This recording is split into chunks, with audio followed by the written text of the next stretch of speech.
السلام علیکم ناظرین، میں ہوں شہزاد دورانی اور آپ کی خدمت میں حاضر ہوں ڈیلی میدان کے پروگرام ریڈ لائن کے ساتھ۔ میرے ساتھ موجود ہیں ملکی اور غیر ملکی امور کے ماہر سینئر صحافی شمیم شاہد صاحب۔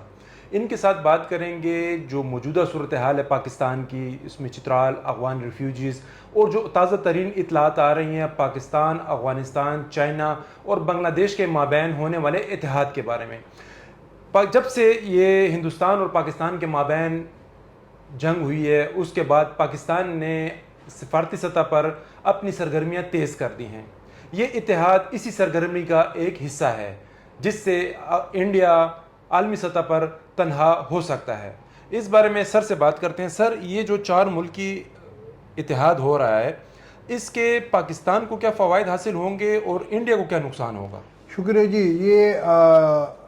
اس اتحاد کے بارے میں ابھی خبریں آنا شروع ہوئی ہے، اور یہ کہا جاتا ہے کہ چند روز قبل بیجنگ میں جو پاکستان، افغانستان اور بیجنگ کی سفری کی وزراء خارجہ کا ایک اجلاس ہوا تھا، اسی میں یہ آئیڈیا فلوٹ ہوا ہے، اور اس پر میں یہ ہے کہ بنگلہ دیش کو بھی شامل کیا جائے گا۔ ظاہر ہے اگر یہ اتحاد بن گیا تو وقتی طور پر تو ہندوستان کو سفارتی میدان میں ایک بڑا دھچکا ہوگا۔ اب دیکھنا یہ ہے کہ اس قسم کے اتحاد کو کامیاب بنانا یہ بہت زیادہ مشکل ہوتا ہے۔ اگر آپ دیکھیں تو ماضی میں RCD تھا، پھر ایکو وغیرہ، یہ ابھی جل رہے، پھر شنگھائی کانفرنس، یہ مختلف ہے۔ RCD اگر ہم دیکھیں جس طرح اس کی بات ہو رہی ہے کہ یہ ایک علاقائی سطح پر یہ ایک اتحاد ہوگا، اور اس کا مقصد جو ہے سفارتی سطح پر ہندوستان کو آئسولیٹ کرنا، تنہا کرنا، اور معاشی طور پر اس خطے میں معاشی استحکام، سیاسی استحکام اور ترقی کے لیے کام کرنا ہوگا۔ تو یہ بھی بہت بڑا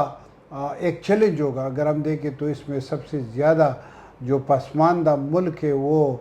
افغانستان ہے، جبکہ جغرافیائی لحاظ سے اگر اس میں بنگلہ دیش کو شامل کیا جاتا ہے تو 1000 سے زائد کلومیٹر سے دوری، ہزاروں کلومیٹر کی دوری پر واقع اس بنگلہ دیش کو کس طرح یہ مینٹین رکھیں گے، اور کس طرح بنگلہ دیش کے لوگوں کی جو امیدیں ہیں ان کو یہ ایڈریس کرتے رہیں گے۔ تو میرے خیال میں یہ ایک بہت بڑا چیلنج ہوگا۔ آئیڈیا تو ٹھیک ہے، اسٹریٹجکلی یا پولیٹیکلی ہندوستان کے خلاف جا سکتا ہے، اور پاکستان کا پاکستانی جو ریاست ہے یا پاکستان کی جو خیالات و احساسات ہیں اس کو آگے لے جانے میں مددگار کچھ وقت کے لیے ثابت ہو سکتا ہے، مگر یہ میرے خیال میں اس کو دیرپا رکھنے کے لیے یا کسی کے ساتھ دشمنی کی بنیاد پر اس کو آگے لے جانا میرے خیال میں یہ بہت بڑا مشکل ہوگا، کیونکہ اگر ایسا ہو جائے تو پھر ہندوستان بھی اس کے خلاف ایک دفاعی حکمت عملی اپنائے گا، جس سے میرے خیال میں پھر پاکستان کے لیے بھی مشکلات ہوں گی۔ سر یہ بتائیں، کچھ عرصہ قبل جو ہے تو بنگلہ دیش کی جو حکومت ہے حسینہ واجد کی، اس کا تختہ الٹ دیا گیا ہے، فوج نے اقتدار سنبھالا ہے، تو کیا یہ اسی سلسلے کی ایک کڑی تھی؟ میرے خیال میں اگر دیکھیں ہم تو بنگلہ دیش میں جو حسینہ واجد کے حکومت کا خاتمہ ہوا ہے اس میں سب سے بڑا کردار جو ہے ایک مذہبی جماعت کا تھا، اور آپ کو علم ہے کہ یہ مذہبی جماعتیں جو ہے یہ اگر امریکن یا برطانیہ کی جاسوسی اداروں کے تابع ہوتے ہیں، تو میں سمجھتا ہوں کہ اس میں ٹھیک ہے کہ پاکستان کے دعوے اپنی جگہ، مگر اس میں امریکن کردار بہت بڑا واضح تھا، اور ابھی تک وہاں پر یہ صحیح نہیں ہے اس کی یہ کہنا یا دعویٰ کرنا کہ وہاں پر اس تبدیلی کو بنگلہ دیش کی عوام کی اکثریت کی حمایت حاصل ہے۔ ٹھیک ہے، بنگلہ دیش میں لوگ حسینہ واجد سے خفا تھے، مگر دوسری طرف جس طرح پاکستان اس کو بڑھا چڑھا کر پیش کر رہا ہے اور اس کو فخری انداز میں کہہ رہا ہے کہ انہوں نے بنگلہ دیش میں اپنی مرضی کی ایک حکومت کو لایا ہے، تو میرے خیال میں وہاں بنگلہ دیش کی زیادہ تر لوگ جو ہے وہ ابھی تک پاکستان سے خفا ہے 1971 کے واقعے کی۔ سر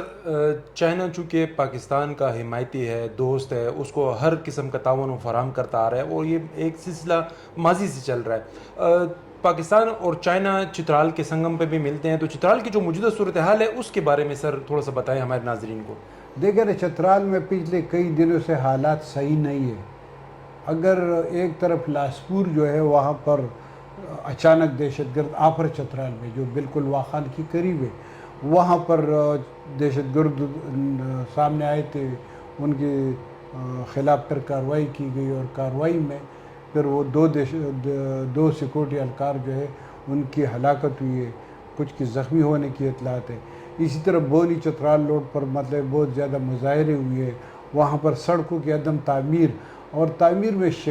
تاخیر کے خلاف بہت زیادہ مظاہرے ہوئے، وہاں پر بھی حالات ایسے نہیں ہیں۔ اسی طرح یہ جو کیلاش ویلی ہے، نورستان افغانستان کا جو نورستان ہے، تو یہاں پر بھی اطلاعات ہے کہ یہاں پر ملیٹنٹس ہے۔ جو شاہ سلیم ہے، جو گرم چشمہ کا علاقہ ہے بدخشان کے قریب، وہاں پر بھی حالات ٹھیک نہیں ہے۔ تو چترال کی مجموعی طور پر مطلب حالات بھی صحیح نہیں ہے، اور اس کی اصل وجہ یہ ہے کہ جب سے چین نے براہ راست افغانستان میں کوریڈور اور ریلوے ٹریک پر کام کرنا شروع کر دیا ہے، تو اس کے بعد چترال کے حالات مطلب ایسے نہیں ہے جس طرح یہاں پر پورٹرے ہو رہا ہے۔ سر افغانستان کے ساتھ صورتحال ایک عرصے سے کشیدہ چلی آ رہی ہے پاکستان کی، اور اگر چونکہ یہ اتحاد ہوتا ہے تو ہو سکتا ہے اس میں کچھ جو غلط فہمیاں ہیں وہ بھی دور ہو جائیں، تو اس اتحاد کے جو افغان مہاجرین ہیں جنہیں پاکستان نے بے دخل کرنے کا اعلامیہ جاری کر رکھا ہے، حکم نامہ جاری کر رکھا ہے، تو کیا ان مہاجرین کی مشکلات میں کچھ کمی واقع ہو سکتی ہے؟ دیکھیں نا، یہ جو چند دن پہلے مطلب جو ہندوستان کے ساتھ لڑائی سے قبل وہاں پر اسحاق ڈار صاحب گئے تھے کابل،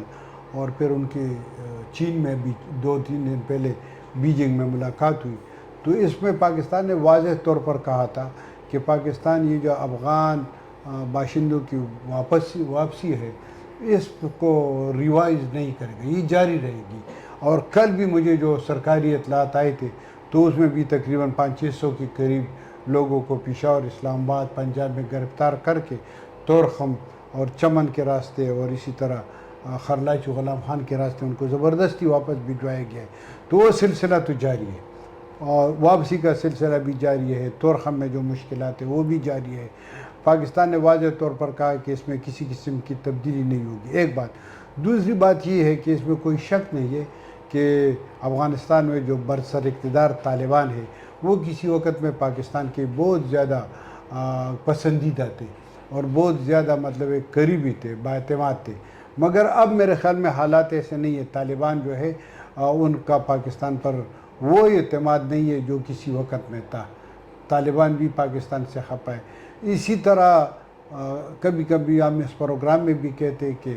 افغانستان کے جو لوگ ہیں وہ 90% کے قریب جو تھے وہ کسی نہ کسی طریقے سے پاکستان پر ان کا انحصار تھا، کچھ یہاں پر رہے تھے یا ان کے خاندان والے رہے تھے، یا وہ کابل سے پشاور اور پشاور سے اسلام آباد اور پھر مغربی ممالک میں چلے گئے، کسی نے 1 مہینہ گزارا، کسی نے 2 سال گزارے،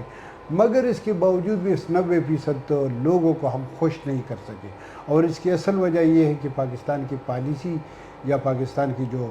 سوچ تھی وہ تعمیری نہیں تھا، وہ تخریبی تھا۔ وہ مطلب ہم نے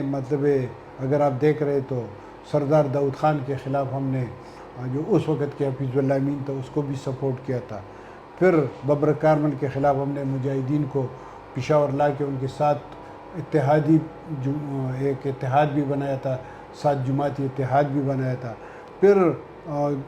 جو 89 میں جلال آباد میں جھگڑا تھا، جلال آباد پر اٹیک تھا، تو اس میں اس وقت کے جو ہمارے عہدیدار حضرات تھے حمید گل کی سربراہی میں وہ بہت زیادہ ایکٹیو تھے۔ تو لہٰذا میں سمجھتا ہوں کہ افغانستان میں چاہے مجاہد تھا، چاہے پرو کنگ تھا، چاہے پرو سوویت یونین کے انقلابی تھے یا پرو طالبان تھے، ان تمام میں سے جو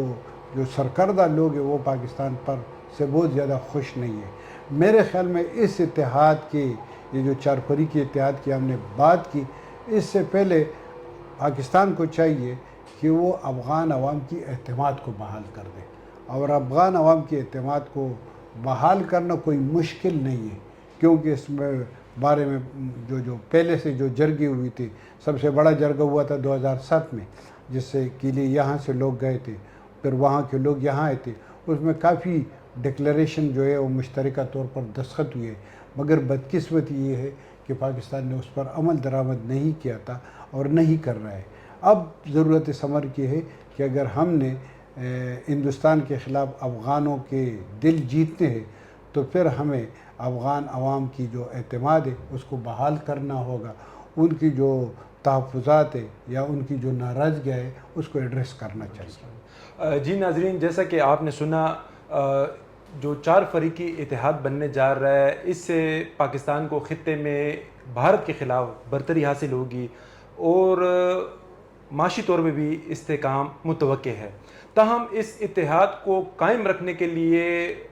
پاکستان کو بہت سی کوششیں کرنی پڑیں گی، خاص طور پر افغانستان کے ساتھ جو حالات ہیں، جو بے اعتمادی ہے، اس کو دور کرنا بہت ضروری ہے، اور پاکستان کو ایسے اقدامات اٹھانے چاہیے جس سے افغان عوام میں